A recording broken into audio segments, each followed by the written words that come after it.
Hi, I'm Chris Williams, and I'm a program consultant in the Office of Assessment and Accountability in the Division of Assessment and Accountability Support. Today I'm going to present to you the Access for ELLs overview. We're going to be talking about the paper pencil access as well as the online testing for Access for ELLs. Let's begin. Our training agenda today is going to cover testing schedules, preparation for Access, what's new for Access. It'll go over the kindergarten and alternate for paper testing. It'll also go over the online logistics and administration for that. We're going to discuss the seating charts, test security and monitoring, resources for you, packing up your Access materials, shipping those materials back to DRC, and then also talk a little bit about rosters. So let's move into the presentation. Our testing vendor for Access for ELLs, our main vendor is WIDA. That's the World Class Instructional Design and Assessment. They also have our subcontractor, who is DRC, that is our Data Recognition Corporation. They serve as our operational testing vendor for Access for both online and paper, including our kindergarten and alternate Access for ELLs. Now, within the Access for ELLs, we have the Access for ELLs online and paper-based assessments for grades 1 through 12. We also have the kindergarten Access for ELLs, which is a paper-based assessment for kindergarten. And we also have the alternate Access for ELLs, which is a paper-based assessment for our students in grades 1 through 12 who have significant cognitive disabilities. Now, Access, all of this, the Access for ELL suite of assessments, does satisfy state and federal requirements for an annual assessment of English language proficiency for our English learners. And just keep that in mind when people ask you that, because they will like, well, you know, why do we give Access? Because it is state and federally required assessment for our English learners who are identified. And then, like I said, we are going to go over the testing schedule, and let's talk about that testing schedule. You'll notice that for this year, we've already started the online test setup. That started December 2nd, and that will go all the way through February 18th. We also have, that'll be where you'll be able to go in to see your students already pre-populated into test sessions in WIDA AMS, which is the WIDA Assessment Management System, and that's on the DRC site. So just kind of keep those separated, you know, because we do have two websites that we go to. One is for training, and then one, which is the WIDA Secure Portal, is for training and to get useful documents and manuals and things like that. And then we also have WIDA AMS, which is where our testing platform is. And so just wanted to kind of review that for you. And then districts also are receiving their test materials, those paper materials that you ordered back in October. Those materials will are being sent to your district, so you should be getting those in the districts. Make sure that you inventory those. If there's any things that are missing, please make sure that you go into WIDA AMS and fill out the discrepancy report. So that way DRC knows that there were some testing materials that were missing from your original materials that you ordered. Also, there will be the additional test materials. So if you had any students who moved in after we did the ordering back in October, we did that initial order for Access materials. We did it for both online and for paper based materials. So you'll be able to go in and be able to do that additional test materials window now the same time that you are receiving your test materials in your district. That additional test material window will not close until the 11th. Then we will open up the test window, and the test window this year for access and alternate access will be January 6th through February 18th. And just keep in mind that we do have tentative up at the top because, you know, there could be some things that could change either with our, you know, KDE will be monitoring the health crisis with our pandemic that we're still in. And with COVID, and then we will let you know if there are any changes to that schedule, to the schedule, in a Monday Deck email. We'll let our district assessment coordinators know that. So just keep in mind that, you know, we are monitoring this, and that also just want to let you know that, you know, even though this is federally required assessment and state required assessment, there are no waivers so far for the assessments through the federal government or accountability for this year. So we will proceed on in January with testing of our English learners. And we will have a longer window than we normally do for access this year. And just want to let you know that once that test window opens on the 6th, try to get in as close to that date, starting your testing of your English learners, because we do have, you know, our weather in, you know, in Kentucky is not always wonderful to us like it is at the moment. So just keep that in mind, is that, and then for students who are virtual, you know, they'll have to come in person because we do not have any remote testing of access or our alternate access or our screeners. So just to keep in mind that everyone will have to test in person, and you will have to schedule those in to test once the window opens. Then once the window closes, you will ship back your materials to DRC starting March 4th. Those need to be at DRC. And then the pre-reporting data validation, once DRC receives both the paper materials of access, alternate access, and our accommodated materials of large print and braille.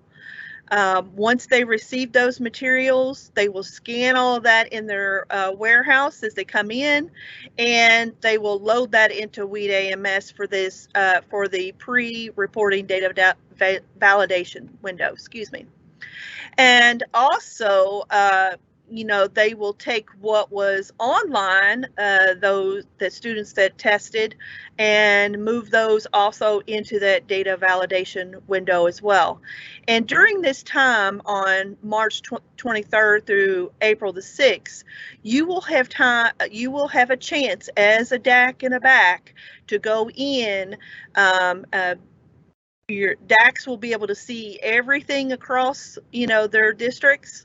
BACs, you will be able to see what is specifically within your schools, and you'll be able to make any demographic changes for students during this time. Make sure those are updated. Also during this time, just want to reiterate is that you know, make sure you do not have any duplicate records. That will cause you not to have any scores if you've got 2 records for a student. That's why it's very important that in WIDA AMS that the student is only in those 4 test sessions once in listening, speaking, reading, and writing. And if by chance you see any duplicate records, you want to make sure that the demographic information, first name, last name, school, birth date, and the SSID number, etc. All of that information is correct on both records during, if that happens, because we know sometimes accidents happen and the student is in there, so just want you to know that during this time you can fix that. And so that way your student will get an overall score starting online on April the 29th in WIDA AMS, and printed reports will be shipped to your district starting May 11th. Also, we will have, once the reports are sent to you, we will start our score correction window. And this is done through myself. I do this for you. So if you have any corrections that you did not complete back in the pre-reporting, there will be a chance to be able to do some of those. We will not be able to do every one of those because we only get a certain amount during the score correction window that we can do per our state. And so you want to make sure that you get most or all of the corrections done March 23rd through the April the 6th, because it'll only be very few changes I can make starting May 10th through May 24th in WIDA AMS. Our exit criteria is still the same for access. It is an overall composite of a 4.5 on a tier B/C. You know that with WIDA that they have condensed the tier levels for, it used to be B and C, and so they combined those into one tier level. So now it's a tier B/C. So that is the exit criteria still for access for ELLs. Let's talk about preparing for access. What do we need to be doing now? We need to be making sure all of our staff are trained to administer the access for ELLs on the WIDA website by going to the WIDA website and clicking on up at the top where it says login, putting in your username and password that you've been given. And then also, once you've done that, then you will go into the training courses on the WIDA website, and you will select which training courses you want to you're going to be doing this year. And if it depends on what your students are, what grade levels they are in, because some districts don't have any kindergarten students, so they wouldn't have to go through the kindergarten training. Some districts do not have alternate access students, so they would not have to go through that particular training course. But if you're going to be administering the access online, of course you have, that's what our assessment is mainly given, is online and through WIDA AMS. And so unless you are a kindergarten or alternate, those are paper-based, and also our accommodated materials are paper-based. You will want to make sure that you take the necessary trainings. Those quizzes will be embedded within those trainings, and you have to pass those. And once you've passed those, you want to make sure as a test administrator, and a lot of times we have our DACs and our BACs who go through those trainings. Anyone who's going to administer it has to go through the trainings, but our DACs and BACs like to go through the trainings as well, just so they're familiar with what our test administrators have to go through as well. It is optional for our DACs or BACs to go through that training course, but if they're going to administer it, then it is mandatory that you have to do those trainings. Also, you have to have the administration code training and inclusion of special populations training. And then you also have to review the paper and online checklist on the Kentucky page of the WIDA website. Underneath that secure portal, you will have the trainings, and also on the WIDA website before you get to the login, you'll be able to see the consortium members and be able to select from the drop-down Kentucky and be able to go to that Kentucky page. Also, I have hyperlinked it here for you.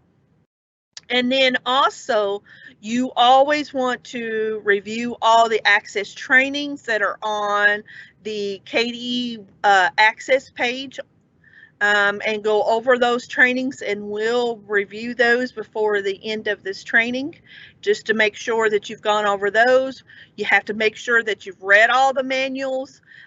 There's going to be several manuals. There's the test coordinator manual, also the test administrator manual, and if you're going to administer accommodations to students who have an IEP or 504, then there is the accommodations and supplement manual that this year that got a new name change. It used to be a supplement, and now it's a manual, and it has some changes for it that we will be discussing too. Also, you want to make sure that you are creating test schedules for students to test in person, and we've already gone over the remote testing of students previously. And just to remind you that there is no remote testing of Access. And let's talk about what our test administrator roles are. As a test coordinator, those are the ones who are facilitating the overall test administration of Access from start to finish. You're going to be the one who's going to manage the logistics, supporting others' roles. Some places in our state we have in our state we have what we call district assessment coordinators as our test coordinators. Some of our largest districts also have school test coordinators, and some have both. So that's what our test coordinator role is either you're a DAC and then in the schools we have our BACs. Then we have our test administrator who gives the complete assessment and monitors the students while they complete those assessments, whether you're doing the Access online or Access paper. And then we have our technology coordinators, and our technology coordinators are responsible for providing the technology support to our test administrators during the Access online only, because paper-based, you don't need your technology coordinator for that. Now, each of these roles are defined, and just want to make sure that they are also defined on the checklist for both paper and online that are on the Kentucky page of the WIDA website. And it tells you what you need to be doing as a test coordinator, test administrator, and technology coordinator. Our test coordinator at the district or the school, of course, here's all the things that you have to complete. You want to make sure that you have completed every one of these, and remember that you have taken the appropriate trainings, whether you're going to be administering the kindergarten or grades 1 through 12 online, or if you're going to be doing the alternate access, making sure that you've gone through that particular training as well. And then also, if you're going to be doing any type of paper-based, and that would be very limited of our paper-based administrations of Access, that you've also completed the paper speaking and paper, for both grades 1 through 5 and also our 6 through 12.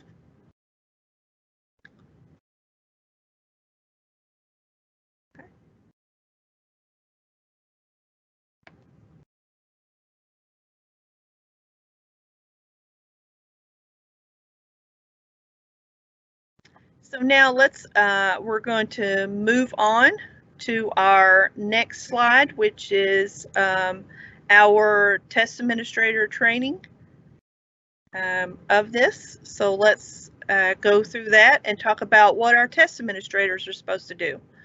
Of course, they have to complete everything that you see here on the screen.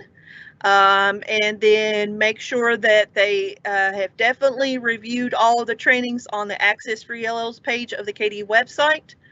And if you're going to administer the kindergarten and alternate access, that you've also done the WIDA trainings on the secure portal, that you've also attended those webinars for those particular two.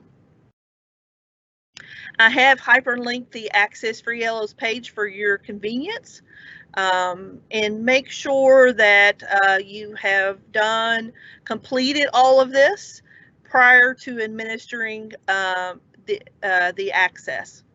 Our technology coordinators, they have to make sure that they have read the guide. They've also have completed their checklist, and you as the DAC have that on file in your district office. Also, they have to update all of the devices in the district with the latest software on the central office service. And then they also have attended the WIDA trainings for the technology coordinators, those webinars for those. And those were also, all the trainings have been sent out multiple times to our district assessment coordinators. And you're probably saying, well, if I'm not a DAC, how do I get that? Well, it is posted on the Monday DAC emails are posted on our Kentucky Department of Education website for everyone to get on Tuesday. It's sent out to the DACs on Monday, but all the trainings have been sent out, and reminders, I try to do that. And then also, you'll also see on the DAC calendar that we have, has every entry that we put in the Monday DAC email also goes on that DAC calendar. And if you missed any of these trainings that I'm talking about, the ones on the WIDA website, if you missed any of those are recorded and still available for you underneath the secure portal, so you can go underneath that and still be able to catch up if you missed one of those. Now, like I said, I've spent a lot of time about the WIDA secure portal. Here's a hyperlink to it, to the WIDA website. This is what it looks like once you log in, and you'll notice that on the screen, you'll be able to see where you'll be able to, once you log in, you'll be able to get into the WIDA secure portal and be able to get to the resources that you need.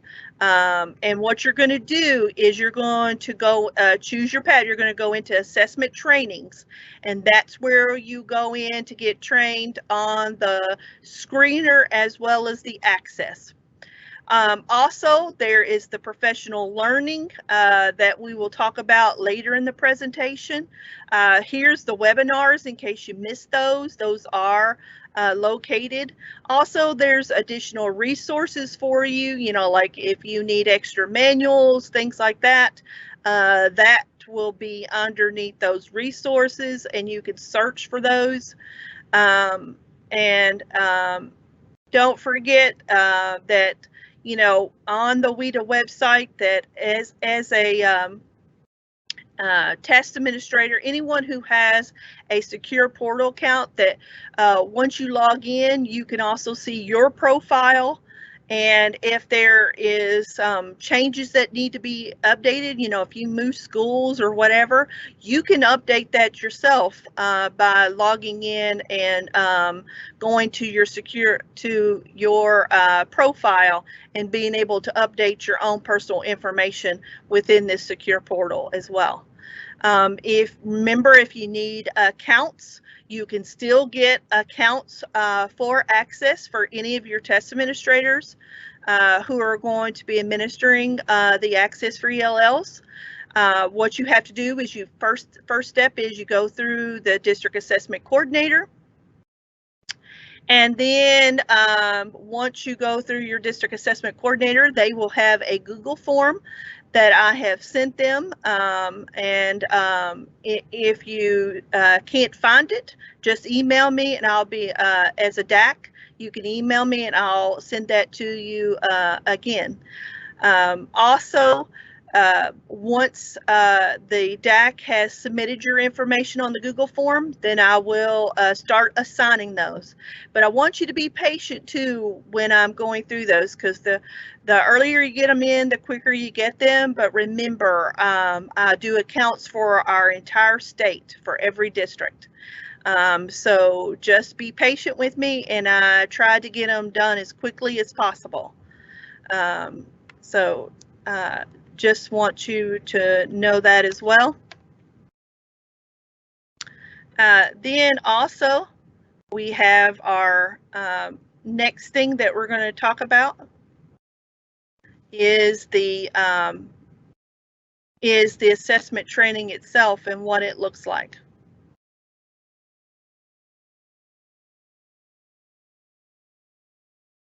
Now, here you're going to see, once you click on, you're on the WIDA Secure Portal and you click on the assessment training, you're going to be able to filter by which training you want to go into, and you will you'll notice that alternate access with administration and scoring is the first thing you see before you do the checkbox. But you can go quickly through that and apply that filter to get exactly to the one you want.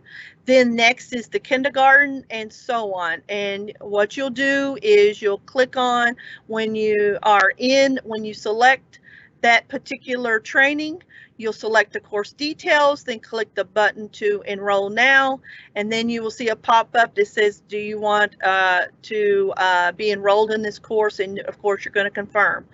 Also, when you log into the secure portal for the first time, there's going to be the non-disclosure agreement that you will have to make sure that you comply with before you can get into anything on the secure portal.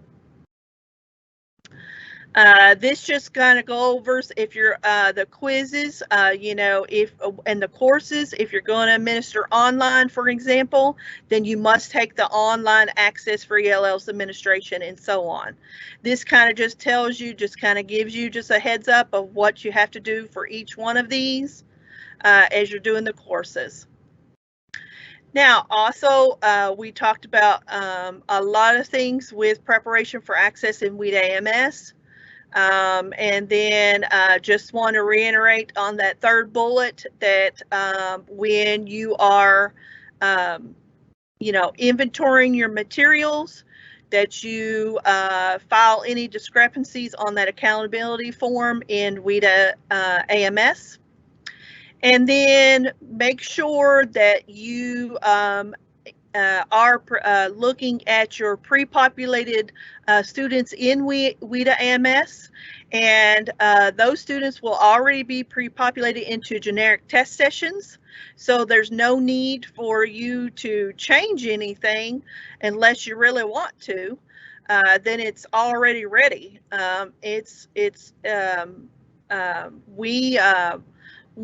Sent a file to DRC back at the close of the ordering window in October, and sent that file from Infinite Campus of all of your English learners that you had at that moment, and sent that to DRC to pre-populate those for you. So that'll be less work that you have to do. You just have to review and make sure they're all in there. And if a student has moved from your district, you want to just remove them from any test sessions, because you can't delete them fully out of WIDA AMS. Also, do not add any kindergarten or alternate access students or any students who are going to be using the accommodated forms of Braille or large print. Do not add them into WIDA AMS. It's only those students who are taking it online.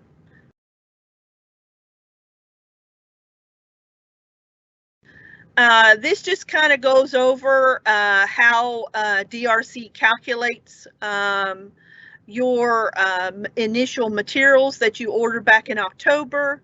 They'll also you'll be receiving a 15% overage of materials for those if you have 10 or more students that you ordered materials for. You'll get that overage. And so just want to let you know about that, how they calculate it, and what to expect and how much to expect with that initial order that you've just received. We talked about the additional materials order.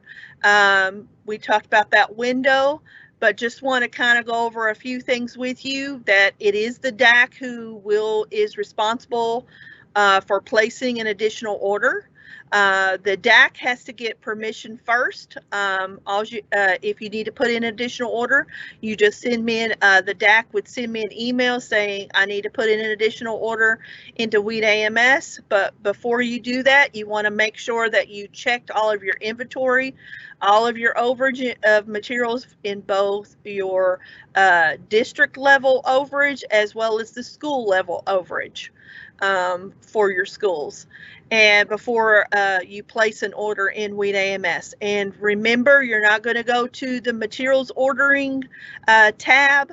You're going to go to the additional materials ordering tab, and you will receive a email from DRC that will let you know that the window is open for additional materials, and that it'll also let you know in that email from DRC that it will also tell you, what to order for the paper-based assessments. If you need any large print or Braille, if you need any access, if you need any kindergarten access, or if you need any alternate access materials, then you will go in and do your DAC will go in and do an additional order.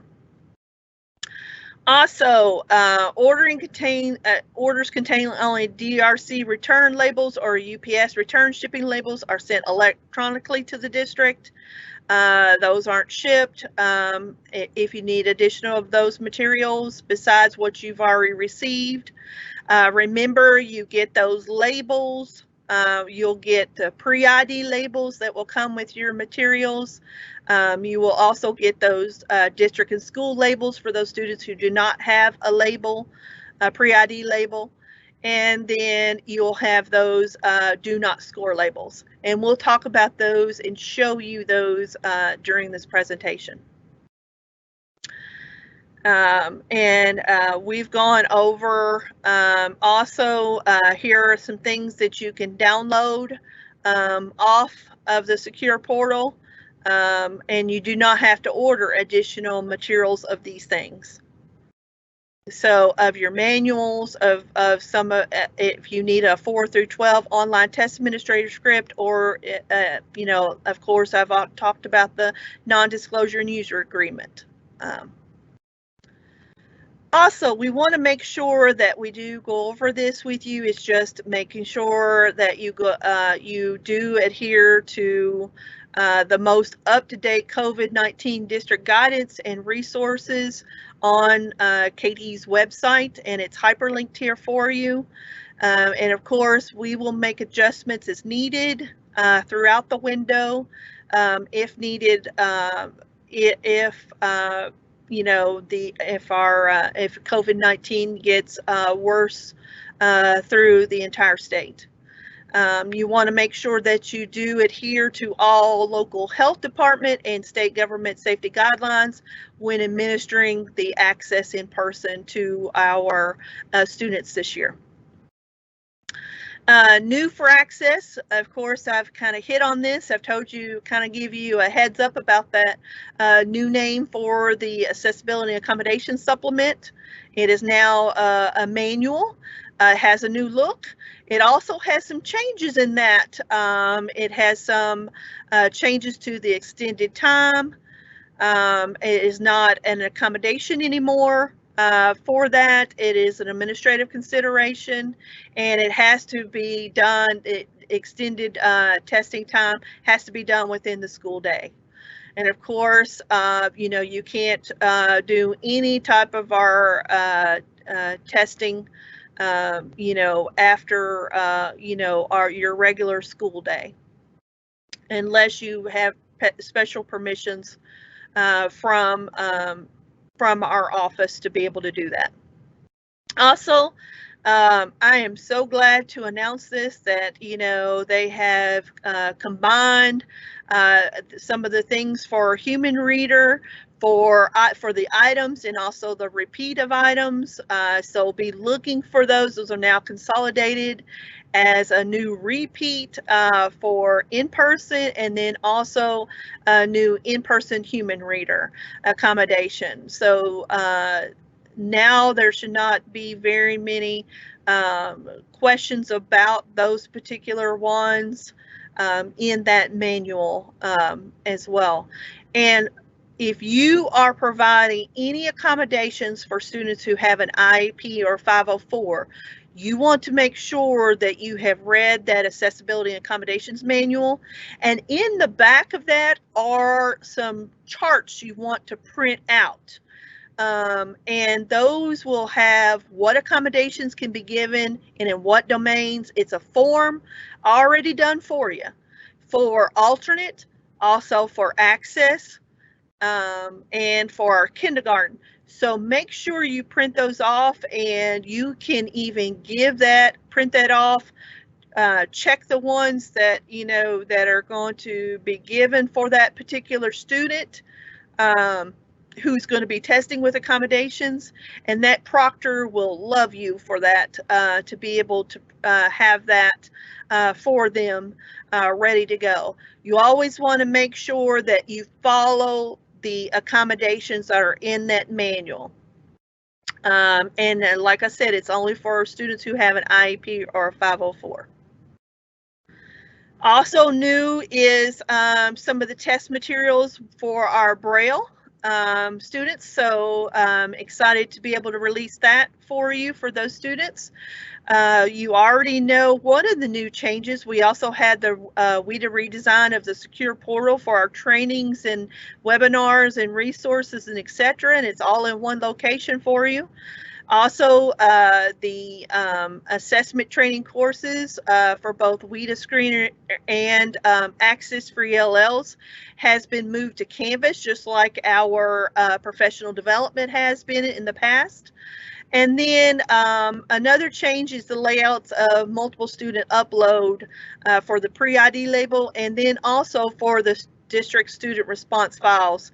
And so that's going to be, if you got to upload, because, after we've already pre-populated your students for you in the pre-ID label file into WIDA AMS, if you need to upload multiple students into who are new and are not into WIDA AMS test sessions, you'll be able to do that through WIDA AMS. Let's talk about our Access for ELLs paper and get into kindergarten and alternate. And we'll talk a little bit about them, but you also want to make sure that you have gone in and listened to the WIDA training for kindergarten and the WIDA training for alternate. Is an additional trainings that you have to do for those particular two. With any of our, whether you're testing paper or online, you're always going to be testing our students in listening, reading, writing, and speaking. It just talks about, this slide just goes over those domains and assessing the student's academic language abilities in English in these particular domains. Because remember, we're talking about, when we talk about access, we're assessing their academic language abilities in English, not content. Just want to, it'll be the academic language around those particular contents. We also want to also make sure that with any of our access for ELLs that, we talk about, the connections, how everything connects to that assessment, whether you're talking about the standards, the performance definitions, the can-do descriptors, etc. For access for ELLs paper, this just kind of goes over the grade level cluster bands for you for that, the tier levels of A and then B, C.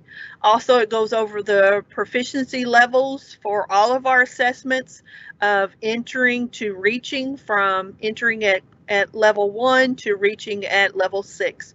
And then it talks about what can be group administered and what has to be individually administered. And then it'll be media delivered to for the listening and speaking. And then, of course, listening, reading, and writing are scored by DRC. And the speaking responses are locally scored using the speaking scoring scale. So that's why it's very important if you're going to be administering any paper access. And the paper access for ELL's paper is also designed for, if for students who have an IEP or 504 and their accommodation will not allow you to do it online and you have to use paper, that's one reason that you would use paper. Another reason is that sometimes we have, for religious reasons, that a student cannot take the online access, and so they can either, they have a choice when it comes to religious reasons. You can give it paper-based, and and of course they would take everything, paper, and be able to write everything. If they are, for religious reasons, going to take it online, they would not be able to type in the responses, so they would have to have a proctor who would type in exactly what because they cannot be involved with the technology. And also another reason that you would take the paper would be access is if you've got any students who are brand new to the United States and in their home country they did not have any formal education, and that means in their home country, that means they may have not been in any type of school setting, and this may be the first time that they're in a school setting, and so that would be could be one reason why you use paper, but for the most part all of our students will be taking the access online. This just kind of goes over some scoring speaking tips for you. Always make sure that you go over these, and remember that with with proficiency level of a 1, that's the lowest level of proficiency level a student could have, all the way up to the task of a P5, because P6 is that proficiency level of reaching, and that's the highest level you can get. Tier placement for paper. Here's what I want to talk to you about tier placement. For Tier A, these are for students who are brand new to the United States. This is their first time, and most of those students will be in that tier A, if they're in there, that's the lowest proficiency level. If they've not had that very much formal education in their home country, that would also be a tier A student. Tier BC student are those students who, they've already been taking access and they haven't met the exit criteria yet. And they are not brand new to the United States, and they have been in a U.S. school or in one of the schools in Kentucky. And most of your students are going to fall in that tier BC tier level. And when you're looking at tier placement, if you're in doubt, always place the student in that higher tier level. Here are the ways that you can administer and schedule for the paper, and with the format of it is in the first box. The testing time is the next one, and then the scheduled testing time you want to schedule for the paper administration times as well. If you ever have any questions about this, you can always email me or call me, and I can go over anything with you for access. Also, this just kind of goes over, what can be individually done and what can be group administered. And I do want to talk about when you're group administering. No more than 15 students in a group. And it does that you have to adhere by those guidelines, because we do not want overcrowding for our students. We want to be able to monitor properly for our students, whether we're doing paper or online. Also, we have the tier levels, which goes and grade level. We have the tier levels of A and B, C, and we also have the grade level cluster bands of 1 to grade 12. And so this just kind of goes over those grade level bands for you for paper. Administering, let's talk about this because I want to really touch base on this one. What do I do before, during, and after testing when I'm testing a student? And this is for any paper testing, whether I'm doing accommodated testing with large print or braille, whether I'm doing kindergarten, or whether I'm doing access on paper, if it's, those three exceptions that I talked to you about. You want to always make sure you check the student's test booklet for his or her name. When you're handing those test booklets out, make sure it is that particular student's test booklet. You also want to ask them, if you're not familiar with those particular students, you want to familiarize yourself before testing with that student. And it's never a bad thing is to say, ask that student, is this your test booklet? Is this your test name? Is this who you are? And remember, some of these kids are also shy too, and so just kind of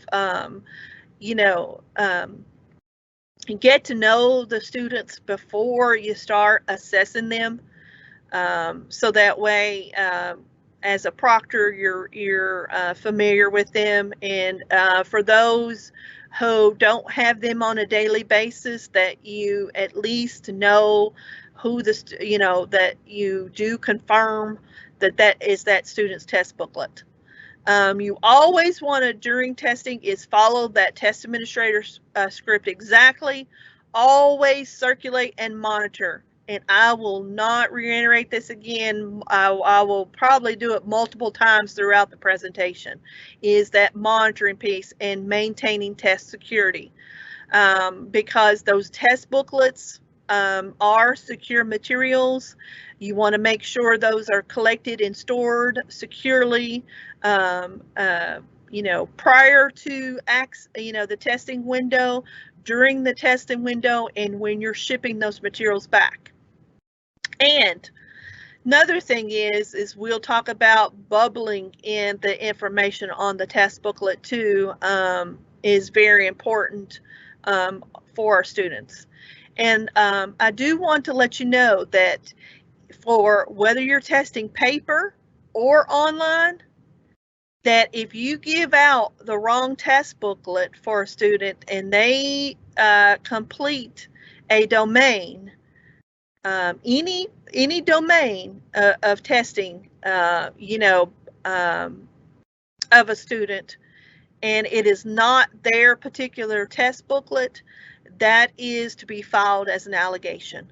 The same thing happens if you give out a wrong test ticket. If you know it before the student actually, if you catch it before the student, tests in it, then you can correct it. But if the student has started testing in another person's test booklet, or is using another student's test ticket if they're testing online, that has to be filed as an allegation, because it's not that particular student's information. And so that is one way to keep from getting an allegation, is to always double check the student's test booklet and make sure that the test booklet is that particular student's. It's very important, and that's going to become very important the next day when you hand out those test booklets or test tickets the next day for the next session, is that it's you have to always do that for each time for all 4 of those domains that you're testing that student in listening, speaking, reading, and writing. This kind of just goes over the students' experiences with the graphics, the folders, etc.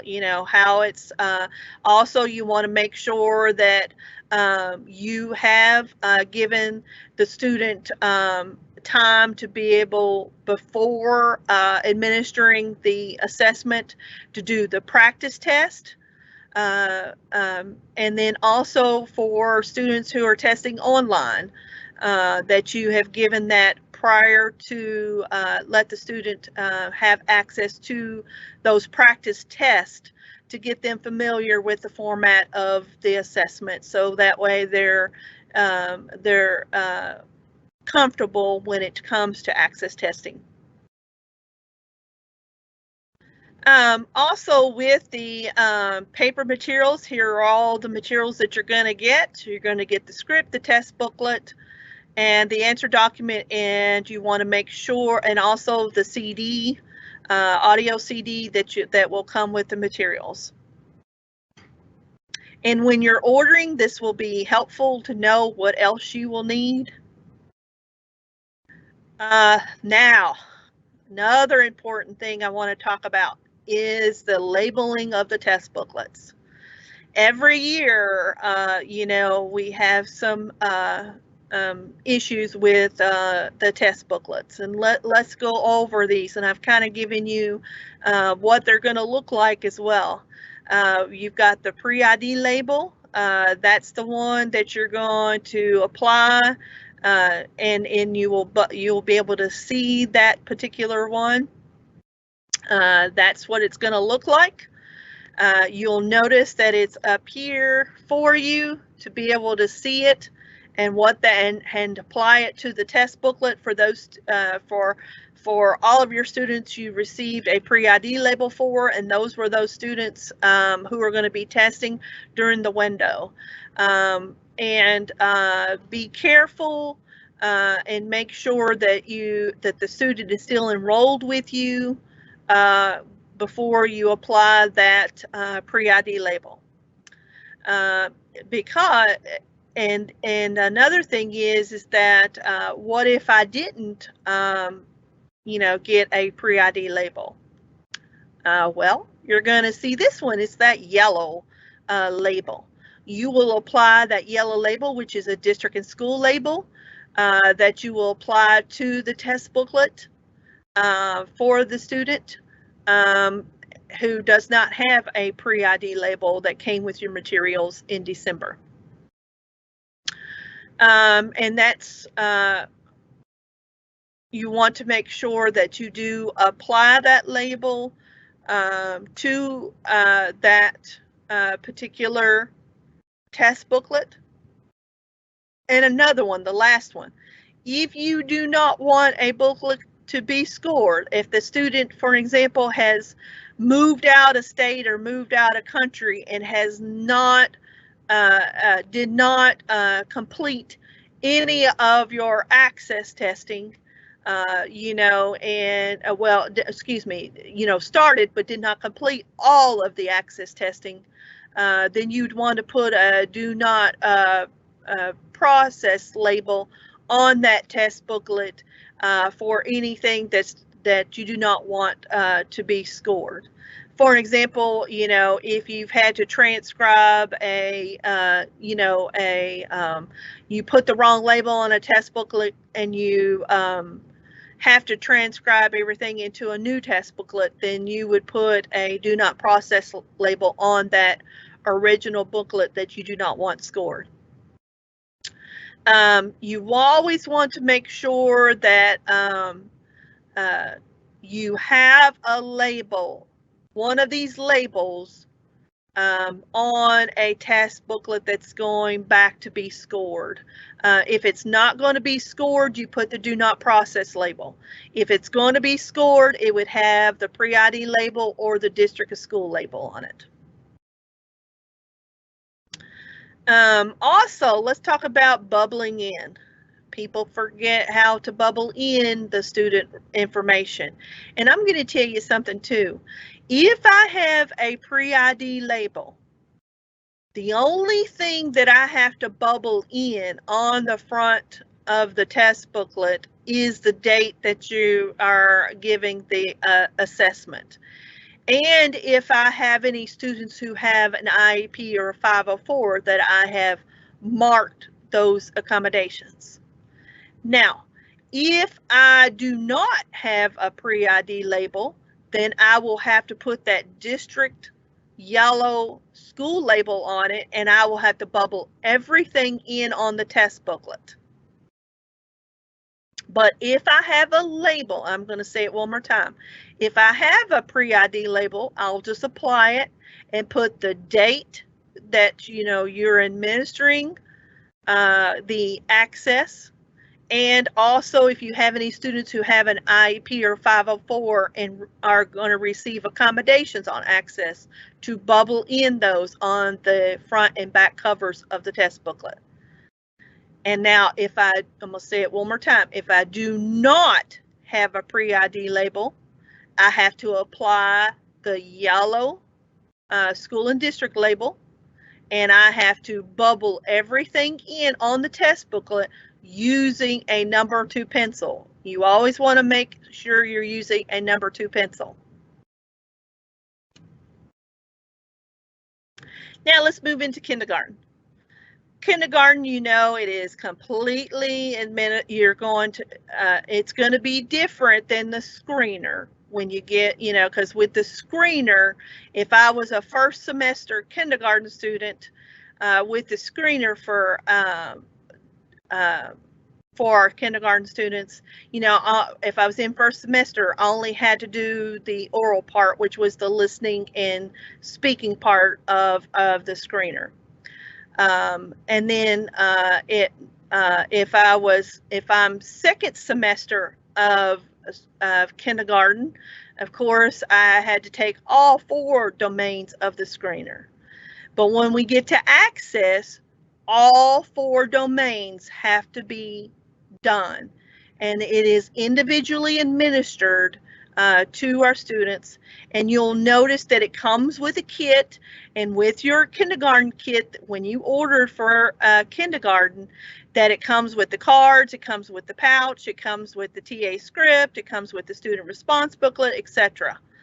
And I want you to pay close attention to that last bullet, because everything for the kindergarten is scored by the test administrator during while they are administering the test to the kindergarten.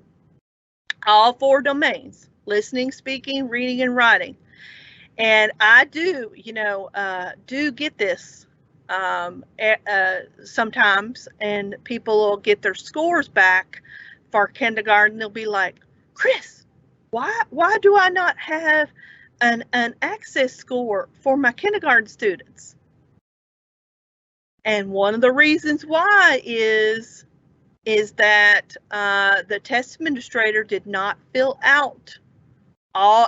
score all 4 domains so that student can get an overall composite when it's shipped back to DRC.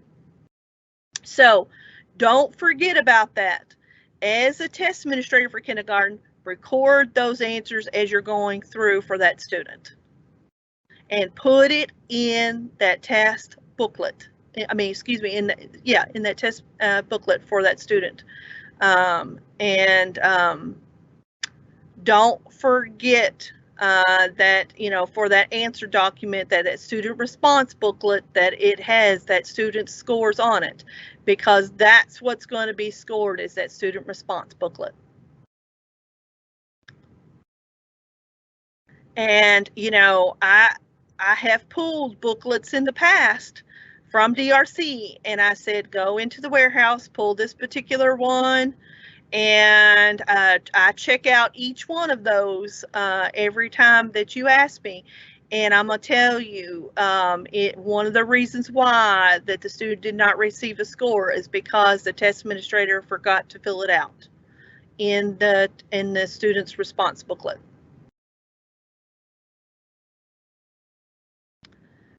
Here is the administration of the format of it, the test time, and how much to schedule. Remember, the lower the proficiency level, the less time it's going to take. The higher proficiency level, the more it's going to take to administer the time.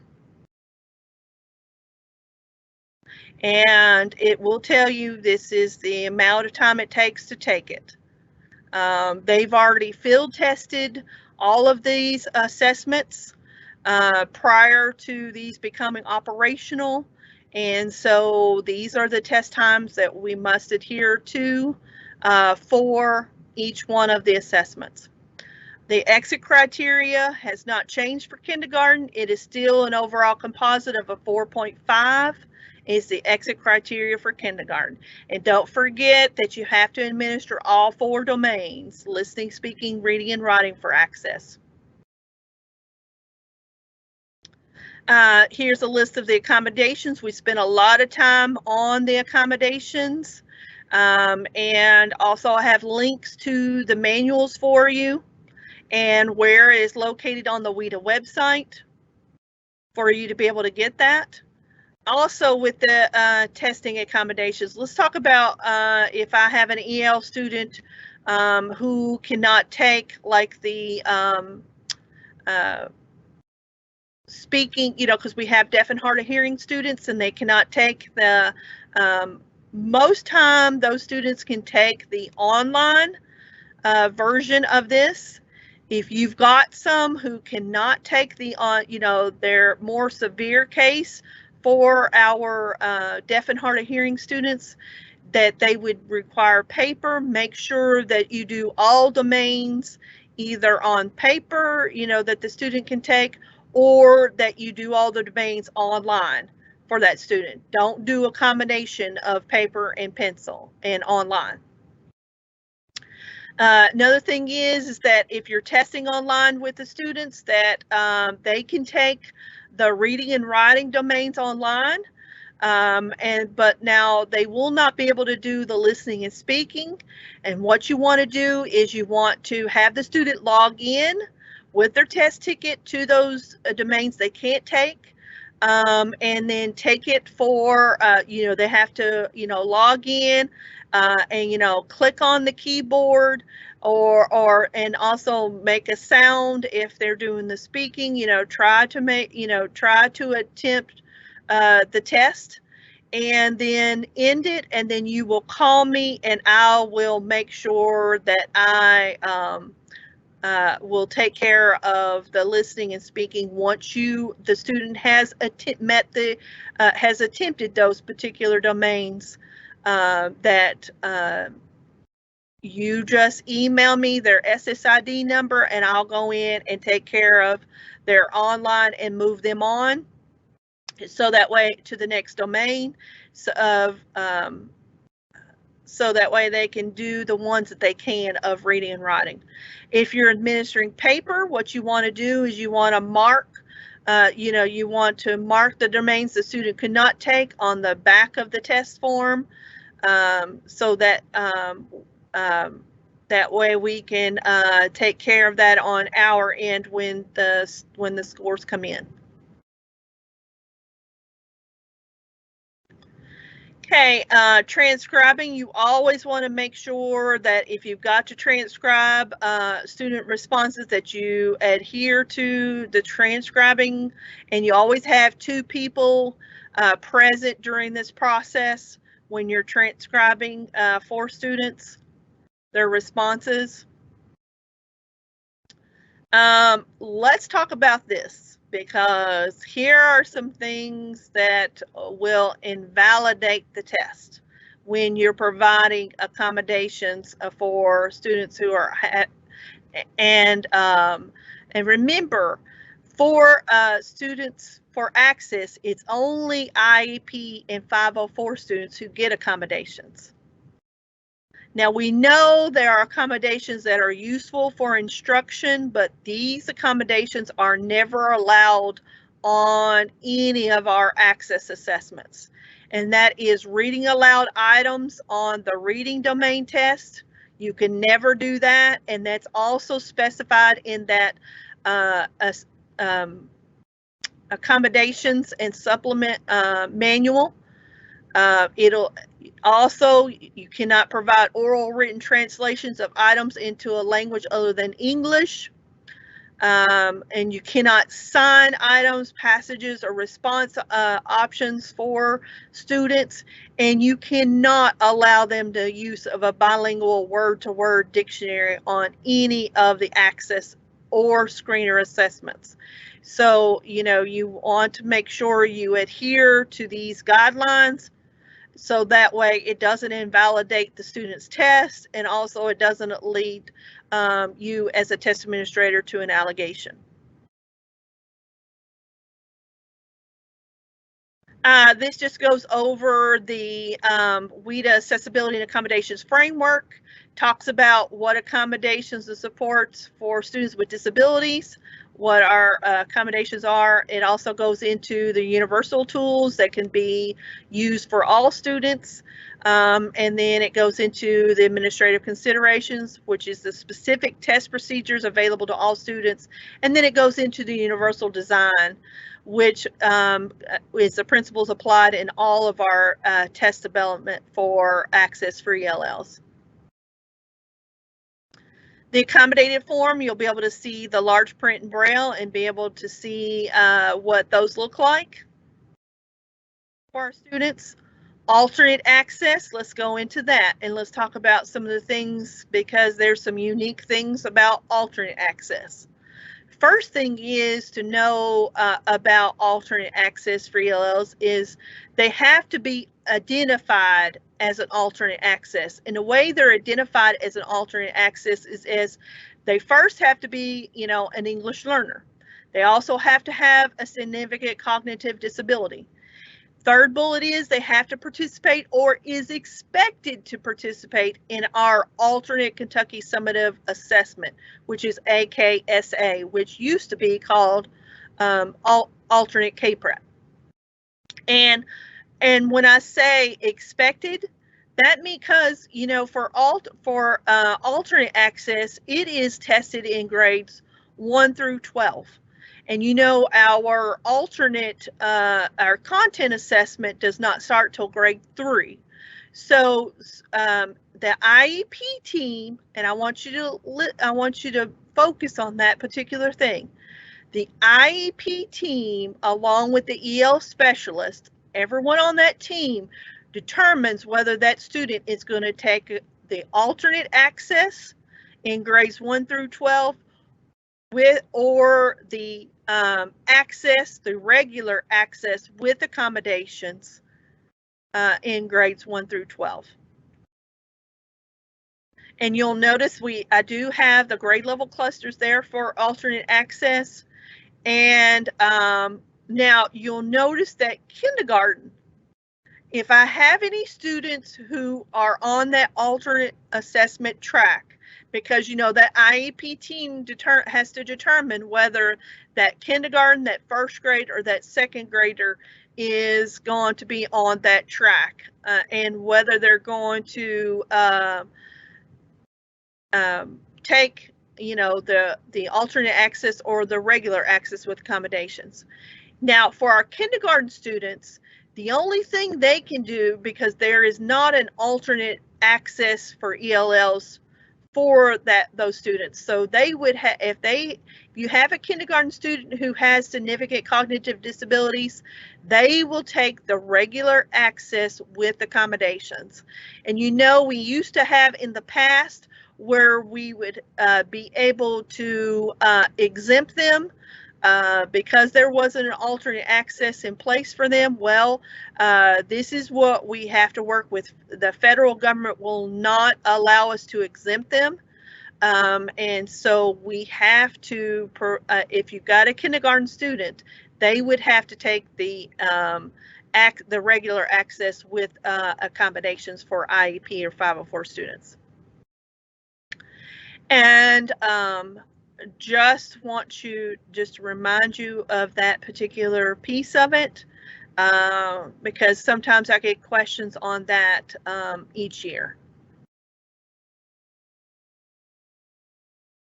Now, when I'm determining whether the student's going to participate in alternate access, I have to look at two things.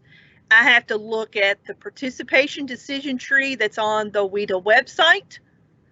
And it is there for you underneath the alternate assessment page on the WIDA website. You can click on this and get this downloaded, and you could print it out, whatever you want to do. Make sure that the IEP team is looking at this, and when they're determining whether the student is going to participate or is already participating in our alternate at grade 3.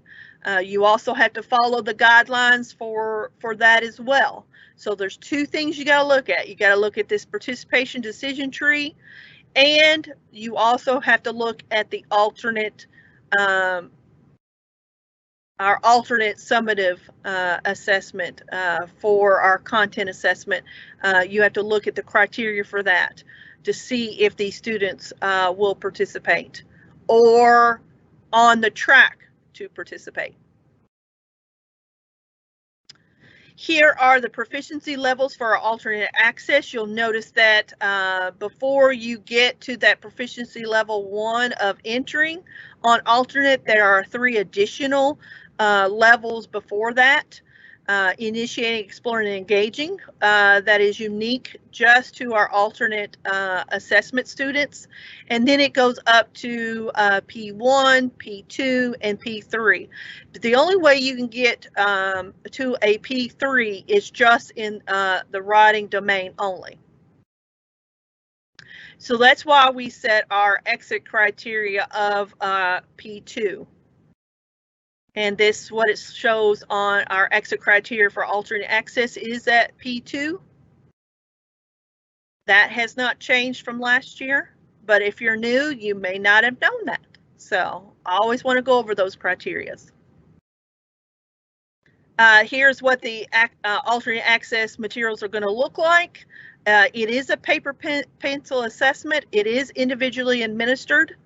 And it tells you how long it's going to take, how many tasks it's going to be, what the format of it is, and all sections are hand scored by the test administrator, just like you do for the kindergarten. Now let's move into where most of our students are going to be tested online in our state. You're going to see the grade level clusters from 1, 2, 3, 4, 5, 6, 8, 9, 12. It is adaptive, just like the paper assessment is. except for it is adaptive electronically, and how the student is answering on the questions in each of the domains and the different tasks determines where their tier level placement will be on the online for the other assessments. And remember that you have to do listening and reading first for Access Online, then move into speaking and writing. And the reason you have to do those first is because it determines, when the student has completed listening and reading, it determines what tier level placement they will start for speaking and writing. And it is adapted. You do not have to figure out what tier level do I need to give to a student. You do not. And then all the test items are scored centrally by DRC. And this is what I was talking to you about, how it adapts to the folders, and it'll always starts with the listening and then goes into the reading. It'll always give you some like entry-level folders before it goes into the actual task for that particular student. And then once the student gets into it, it adapts of how they answer it. And when you're doing it paper, if you're administering the paper assessment, of course, once the student reaches their ceiling and cannot go any further, then you stop. And it also tells you that in the manual and also in the scripts. And then you move them to the next domain. But when you're online, of course, it'll already, do the adapting for you for that student and move that student along. Like I said, it does some of the benefits of online testing. It does keep the students engaged, through it. It also has the built-in accommodation and accessibility features appropriate for that range of students. If they have an IEP or 504. And remember to always look at those accommodations in the manual as what is appropriate for the online and what domain. You will enter those in, and there will be some that you will have to enter those accommodations in prior to administering the test, because for IEP or 504 students, because it does require it to be set, so that way it will adapt once that student logs in to that test. And of course, it targets the range in language skills of that student from the lowest proficiency to the highest proficiency. And I'm going to tell you, it also is helpful for our test administrators. Because you have logistically, you have the flexibility to be able to administer multiple grades and proficiency levels for the students online. You don't have to score anything. The only materials you have to keep up with is the test tickets. And you don't have to determine the tier levels for this. The test administrator doesn't have to determine the tier levels for the student. And the only other material that you would need is for grades 1 through 3 is just the writing test booklet is the only thing that they would need besides their test ticket. And it does have graphics. It does has embedded accessibility features for the student, and it will allow the student to enlarge it if needed. For your students who need a large print for that, they can take it online as well. Or if the magnification doesn't allow that, then of course, for our students who have who need large print paper materials, that is also available as well. There are practice items Also, there's a narrating guided introduction by human voice for each of the domains for the student, so that way they hear the student hear a human voice when they're logged into those domains. Make sure that when you are testing for these students that you are adhering to the test times. Remember, they can be grouped administered. And that is one of the good things about doing online testing, is that you can group administer the domains. The order of administration, always you got to do the listening, then the reading. And they may be administered together, or they can be administered separately, however you want to do that. But remember, they have to be administered first, because that determines what they do for the writing and speaking. And speaking of that, for grades 1 through 3, once the student has completed in grades 1 through 3 only, they've completed the listening and reading, then you will go in and go to the tier level report in WIDA AMS, and it will tell you what booklet to pull for writing, whether it be a tier A or tier BC. You do not have to worry about, now, which one should I give them?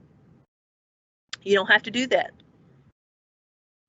And make sure that you adhere to that tier level report and give the right one to the right student.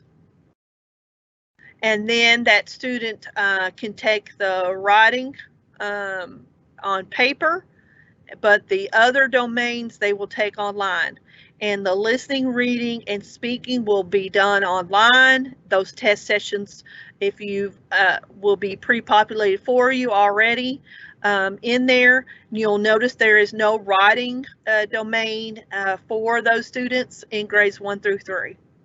And that should trigger you and go, hey, I need to go pull that booklet. Now, here's the thing I just want to talk to you about when you're doing online tests. Make sure each student has his or her own test ticket. Read the script entirely. Also, assist the students through the test practice, because there will be a test practice section for the student before they actually get to the items on the test. And then once they get to the items on the test and in there, make sure that you are monitoring closely and circulating through the room, whether you're taking paper or online. And I'm going to tell you, here's the thing. If you, I will talk about let's talk about cell phones. Cell phones, you know, here are things you need to have a policy in your district about cell phones, you know, because we do not recommend they be in the testing session, you know, but, you know, only if there is a medical reason why the student would need a cell phone in the room. Otherwise, you know, try to get them not to bring it. If they do, either collect it from them, and if they refuse to give it, at least make them turn it off and put it in a plastic baggie and tape it to their desk. You know, because we do not want them going out to the internet or anything else during testing. So, you know, the best practice is not to bring them into the room. And that will also help out to know that help with when we get to, because, you know, students are not supposed to be plagiarizing in the speaking or writing domain either. And we've had that on our assessments. And let me just tell you, I'm going to find out if a student had a cell phone, you know, and what if they used it, because it will tell me what sites they went to, and also You know, we do have Cavion that works for DRC and WIDA and for test security, and they will be monitoring that through our assessments. And let me tell you, they will send me exactly what websites the student went on, and I will be contacting you about that. And that is an allegation, because they should not be on any electronic devices. Not on a smartwatch, not on a Fitbit, not on a cell phone, anything during testing. And if you're monitoring properly, because let me just tell you what happens when a student plagiarizes on the assessment. Here's what happens. They have to be on an external device when they're online testing. They have to be on an external device, so they have to be either, you know, than what is on the platform that they're using to test on. And they have to go on. They have to they have to get on it. They have to search it. Plus, get it's not easy to, when you Google things, to find what you're needing, and then it gives you multiple sites you have to see. Then they have to go on and go to that site, and then we'll record. Some of them are recording it verbatim from that website, or they're typing it in exactly from that website too. And that is no. Do not do that. Do not allow. And if you're monitoring properly, that student should not have that device out and be able to get to that. So let me just tell you, I will find out if they are on an external device.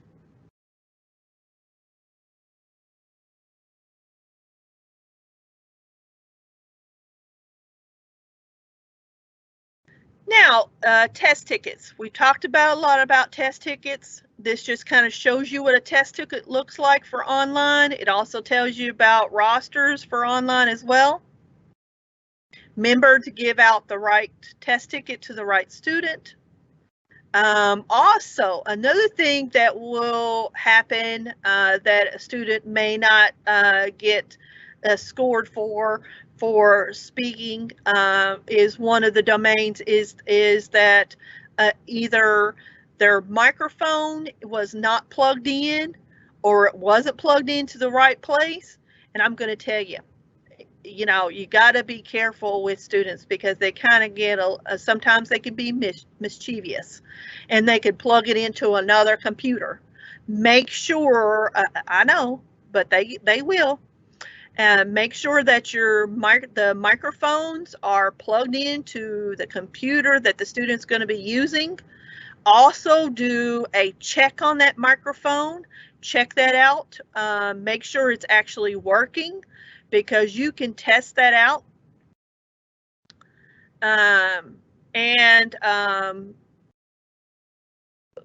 Make sure that the student does have a headset with the microphone in it when you're using that headset.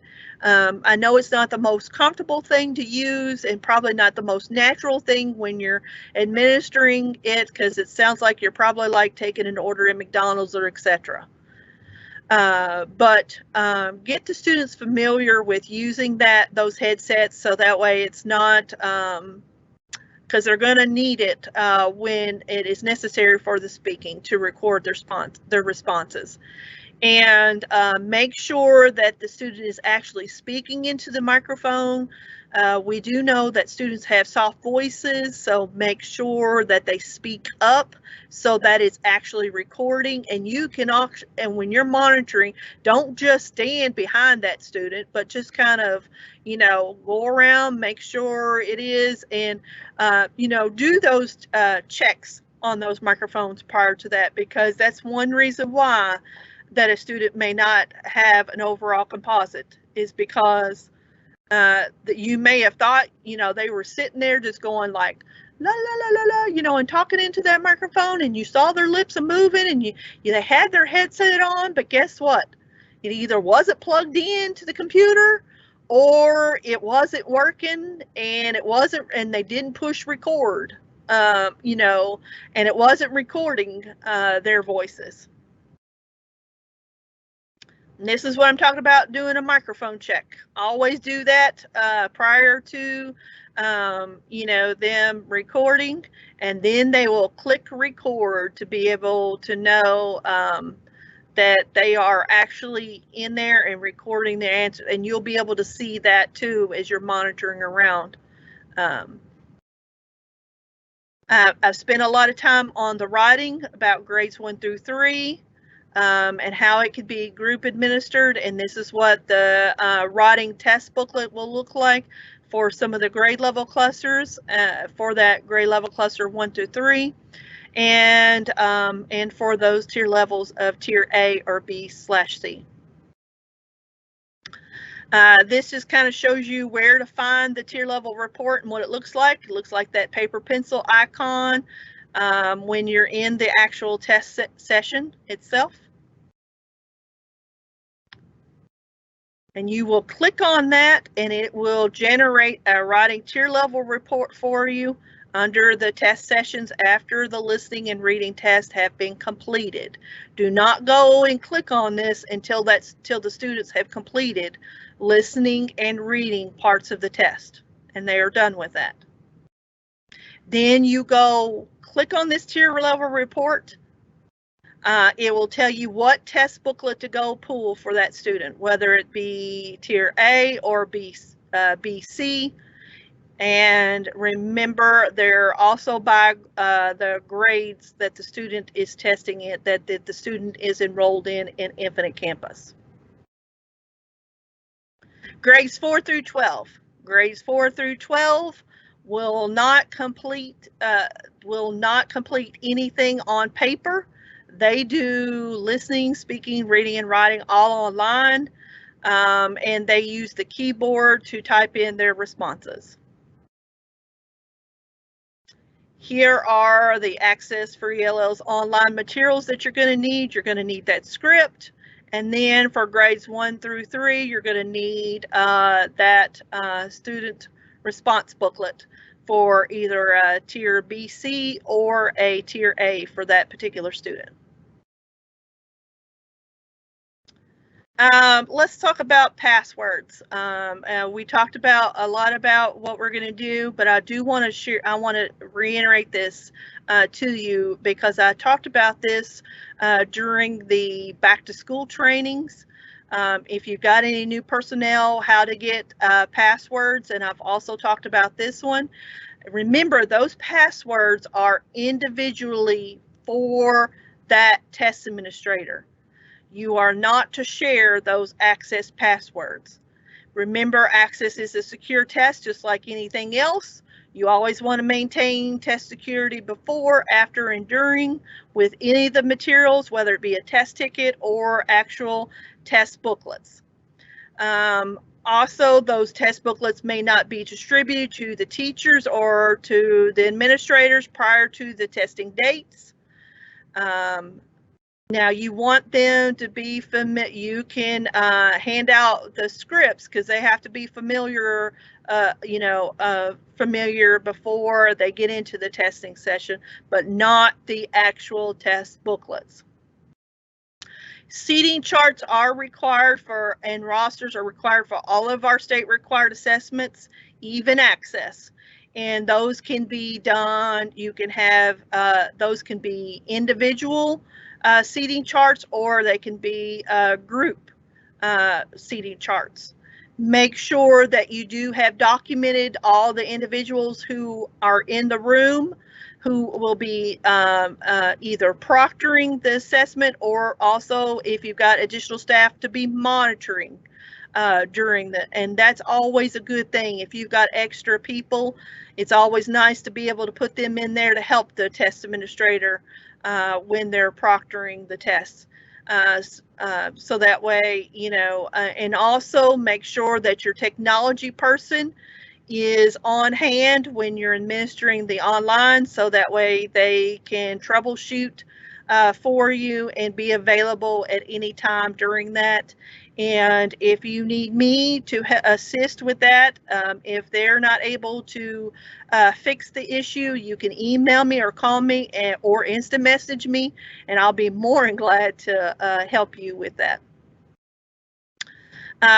We talked a lot about monitoring and test security, but WIDA does recommend that districts do not allow students to take any internet connected devices such as cell phones, smartwatches, Bluetooth headsets, etc. into the testing room.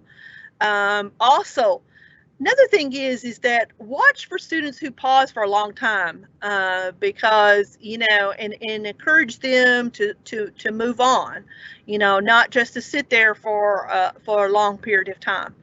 Also, look for students who, get in there and go click, click, click, click, click, click. They're like, oh, let's just get through this.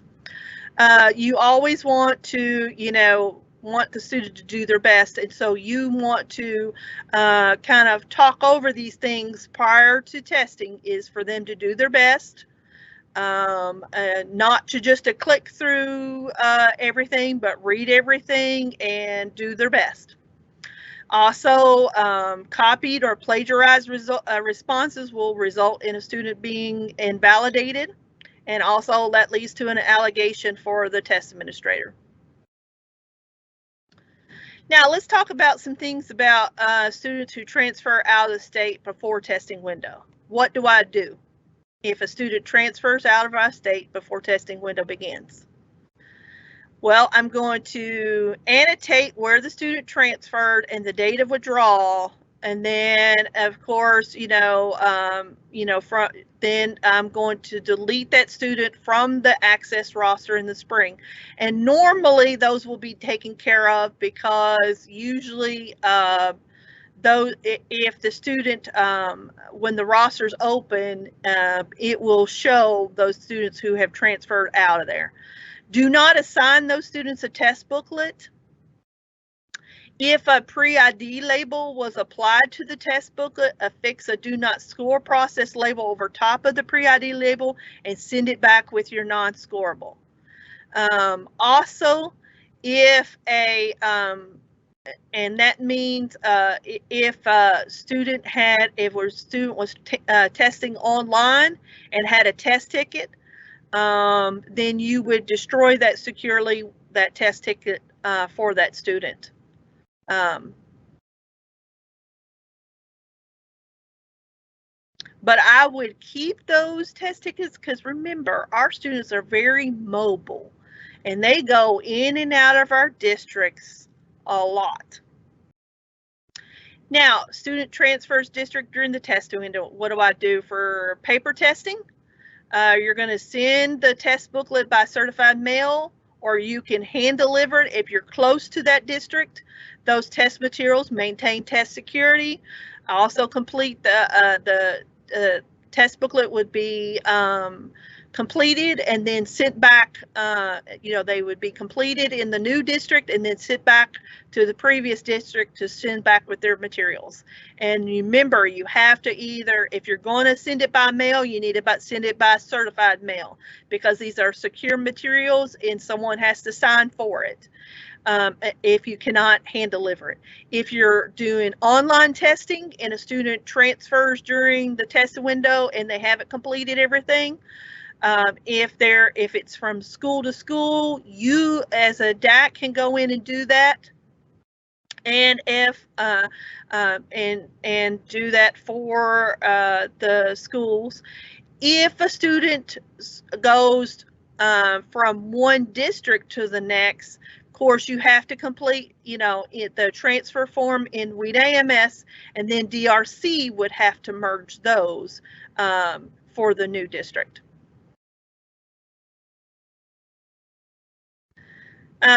What am I going to do in WIDA AMS? Here are all the things that you can do. You're going to, it'll also tell you, you'll see the icons up there for Google Chrome, for Firefox, Edge, Safari, all WIDA AMS works on. But there are certain things that it works best on.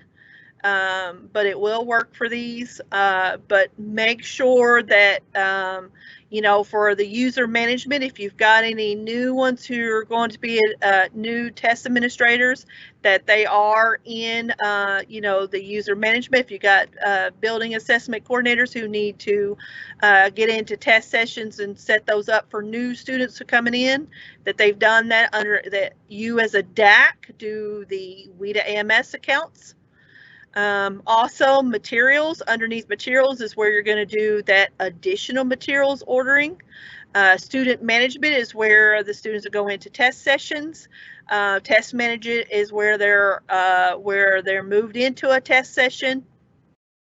And then also the report delivery, that's where you'll get your reports and things like that. Also, you can monitor the progress online of your students' testing. You want to make sure that you are doing that as well, for making sure that the student is completing those.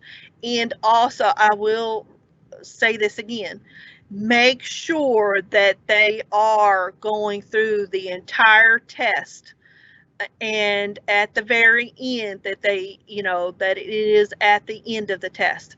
There are some times where they click before the test is ended. And so it will not show that the student has completed it. So, you know, when you're monitoring, before you start testing, make sure you go over that with the student. Not only the rules about electronic devices, if they have to be in the room, but go over the rules of doing their best, and also, you know, to go through and do their best, and then also to, you know, go through every test question online. Make sure that you've gone through the user guide. If you need any assistance with doing any of these tasks, you can go to the user guide for it. Also, there is a training on the KD website on the Access page, which is test setup, that will also go through this information as well. If you forget about the for grades 1 through 3 in the writing domain, there's also a separate one for that as well.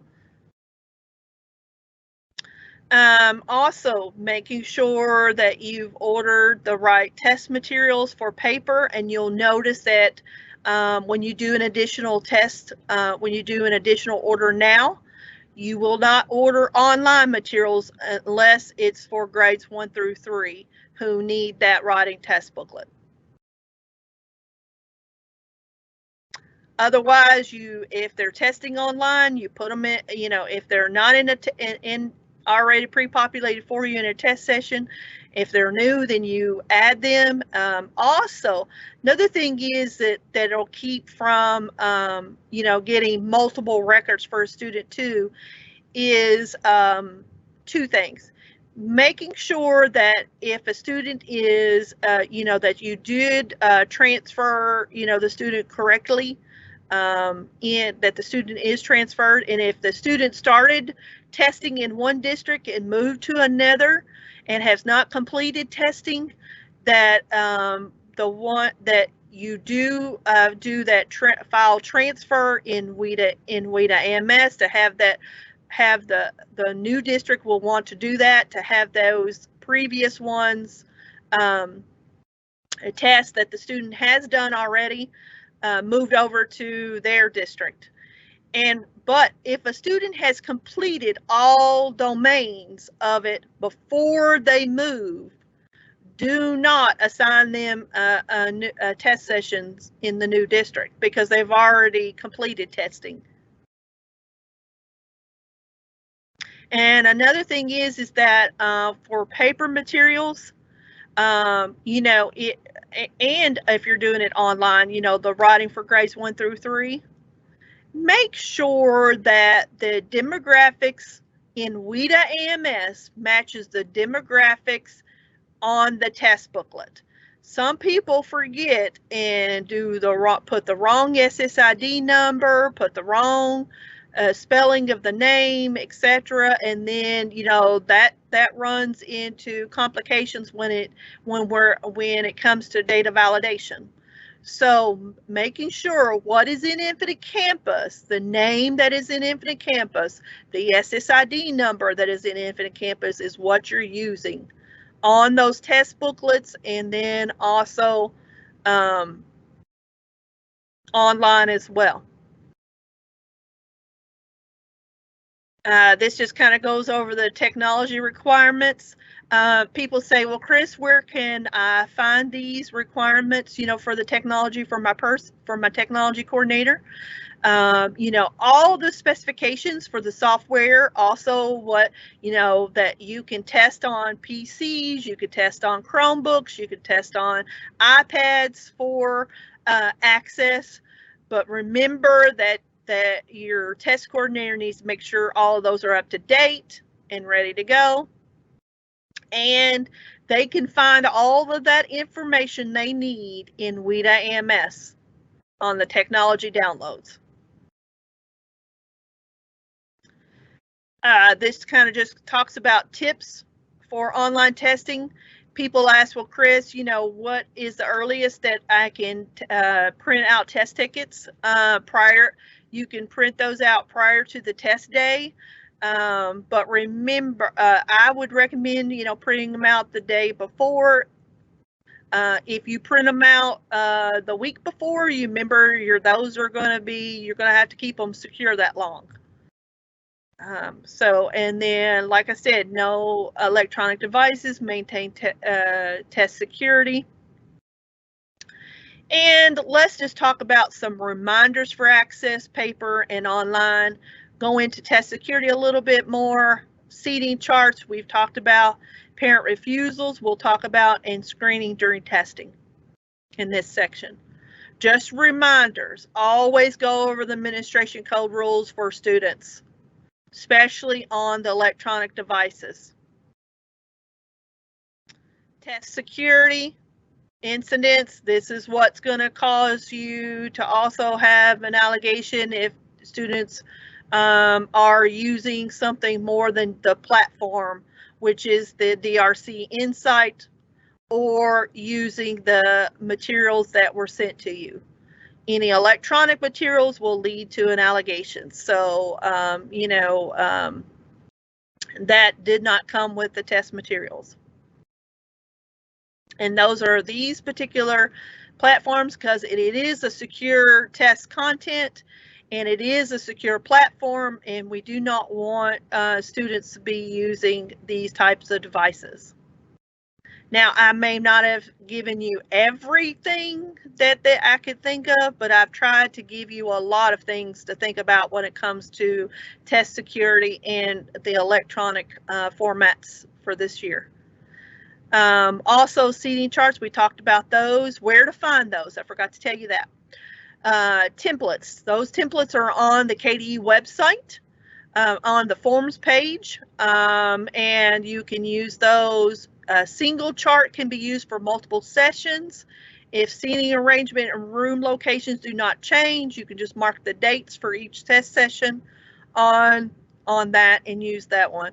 Always keep those seating charts on file for a year. And if you've got an allegation or irregularity that happened, until that gets resolved, you may need to keep it a little longer. Parent refusals. Chris, I get this question all the time. What if a parent refuses EL services? Okay, let me just tell you, parents can refuse EL services all they want. That student is still an EL until the exit criteria is met, whether it be access, kindergarten, or alternate. That student would have a current PSP with EL accommodations in IC and be provided EL instruction in the regular classroom. And they will take access for ELLs in January.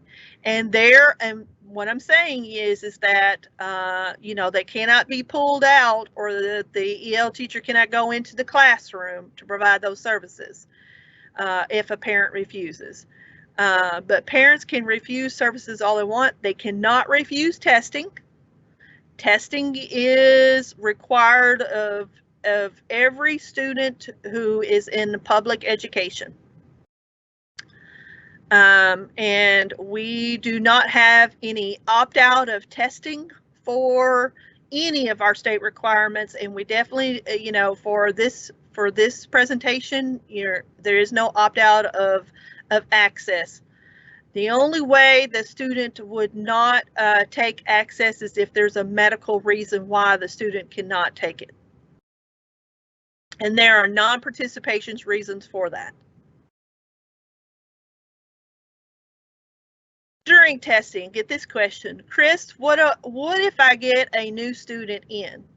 Okay, first you want to make sure that the student is new to the United States, because if the student is new to the United States, they've never been in a U.S. school, and you have to give the screener, listen to me, you have to give the screener, whether it be the WIDA screener for kindergarten or the WIDA online screener to grades 1 through 12. That must be administered prior to them testing with access. And if they qualify, and the way they're going to qualify on the screener is if they have a overall composite of less than a 4.5 on the screener, then they would need to be administered the access. And, you know, if you're testing online, you know, you can test all the way up to February 18th to the end of the day on that day of your school day. And remember that you want to make sure that you are testing within the window and within the school day. Also, that if you've got students who need to have that, and you're like, well, Chris, what if they need paper materials?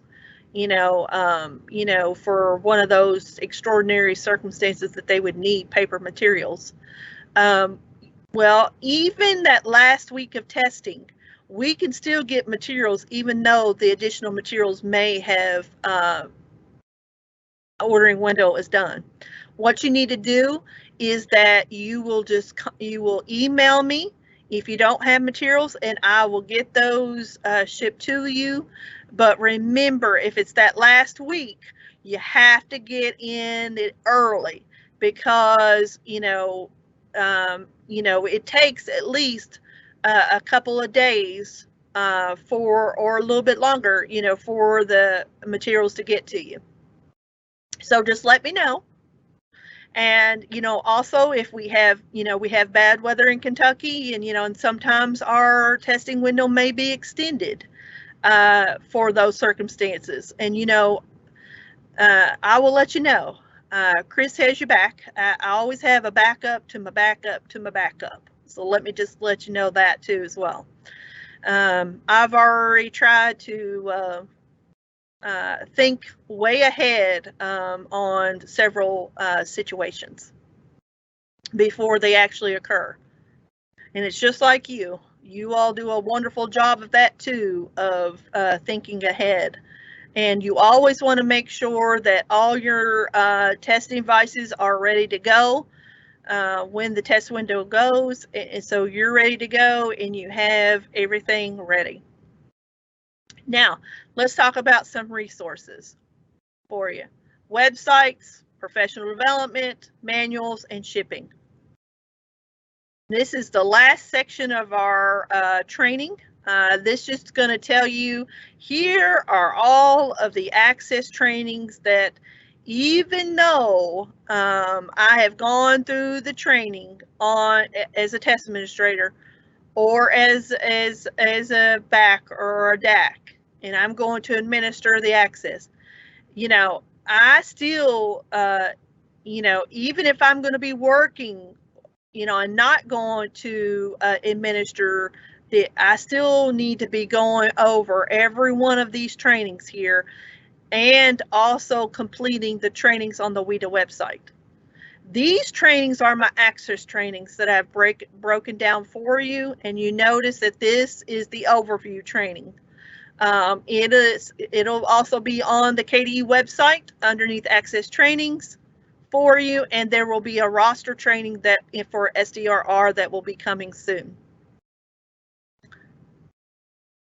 Also, we have state-specific guidelines on the WIDA website on Kentucky's page. It'll have the assessment windows. In case you forget, you can go there. There's a link to it here. Also to the state-specific guidelines for access, also for online and paper checklists, your identification placement guidance document, and the professional development opportunities that we pay for through WIDA, that WIDA provides.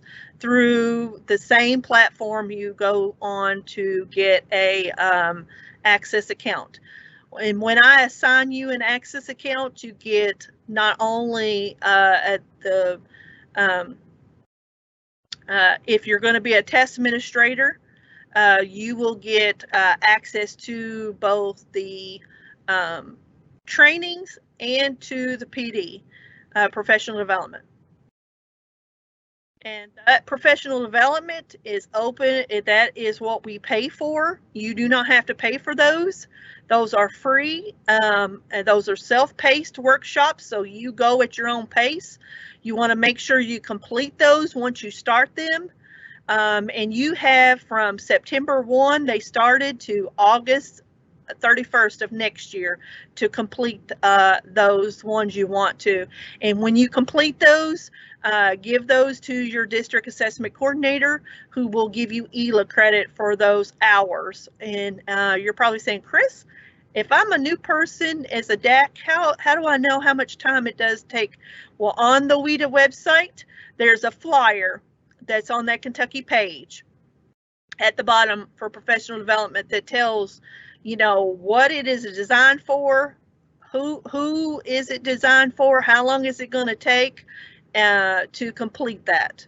And then that way you'll know what to give those. And I will also be monitoring those as well, to see that, that we are completing those once we start those.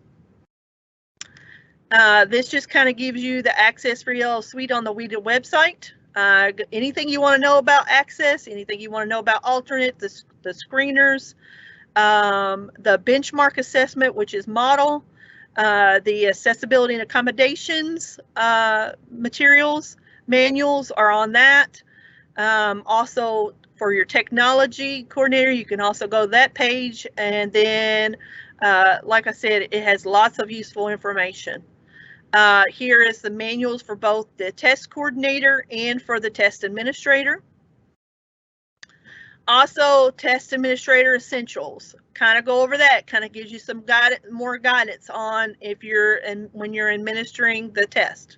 Look over these manuals. Also, if you're doing the accommodations for IEP or 504. Here are the forms that were sent to you in your materials, what color they are. More of all of the materials that were sent. If you ordered materials, you will get the pre-ID labels.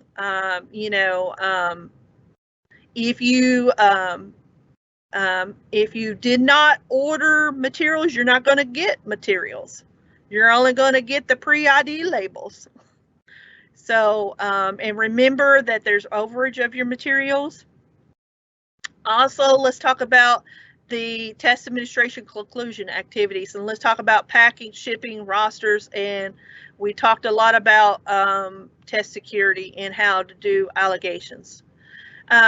Always want to pack your materials up, verify you have everything that needs to go back to DRC. Anything that has a barcode label that was shipped to you, please make sure that you do ship those back to DRC, because I will know that once, and plus there is a form in WIDA AMS that when you're shipping materials back, that what all you are shipping. because you can see what you received when you ordered, and now you can see what you're shipping back. Also, if you're shipping back any paper materials, that is done through UPS. If you don't have regular UPS, there is a packet in your materials that will tell you who to call to get UPS to pick that up. Remember, there are no charges for UPS picking up your materials. That is all paid through our contract through DRC. And do not let that driver tell you otherwise. Another thing is, and also there's detailed instructions in the manual as well.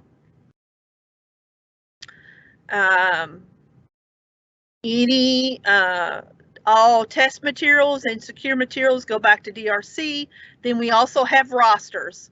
You also have rosters will be for non-participations only during the test window, and then you will file any non-participation. You will add any student who needs a non-participation. You will add them to the roster, and that's only during the testing window is for access. You won't do anything, any other demographics unless you've got to, and those rosters will be blank until you get into it, unless you need to file a non-participation of a medical or, and remember, we do no longer have in extraordinary circumstances, and those forms for medical are on the Kentucky Department of Education website, the forms page. And we do have medical emergency forms. Those medical emergency forms are kept on file. Those are not sent or put into SDRR. And then test irregularities. Anytime you have an allegation, I have linked the allegation reporting for you as well into this presentation. Here is what you're going to ship back to DRC. Here's what you're going to keep in the district. It will also be in the manuals. Also, if you want to print out slide number 91, please make sure to print that out and stick it there when you're trying to ship materials so you know you get all the materials back.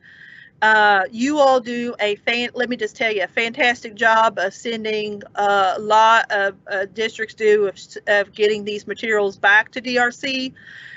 Sometimes we do have some who have not returned everything. I will also know that as well if you did return something. So always kind of double check yourself as a BAC and also as a district assessment coordinator, as our DACs.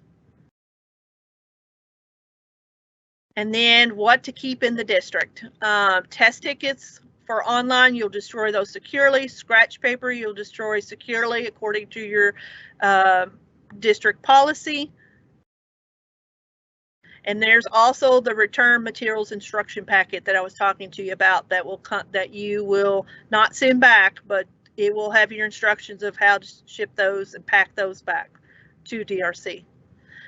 Here is the contact information for both myself here at KDE. I'm the consultant who works with both the screener and Access. Any questions you have, you can contact me. I'll be more than glad to walk you through anything. Also, you have the phone number and email to WIDA if you have anything about their websites, any information about that. DRC, here's the customer service for DRC and their contact information, their email linked to you here. Feel free to contact them too about anything that you need for WIDA AMS. So this concludes the presentation for our Access for ELLs, but I do want to thank you all for all you all do for our English learners, and I could not do my job without you. And let me just tell you, you all are part of my Access for ELLs family, and you will always hold a special place in my heart. And I wish you lots of love and happiness for the holidays. Wish you well for Christmas and for the new year. And look forward to a wonderful administration of access in January. So when we get back from holidays, let's begin. Let me know if you need anything. Have a great day.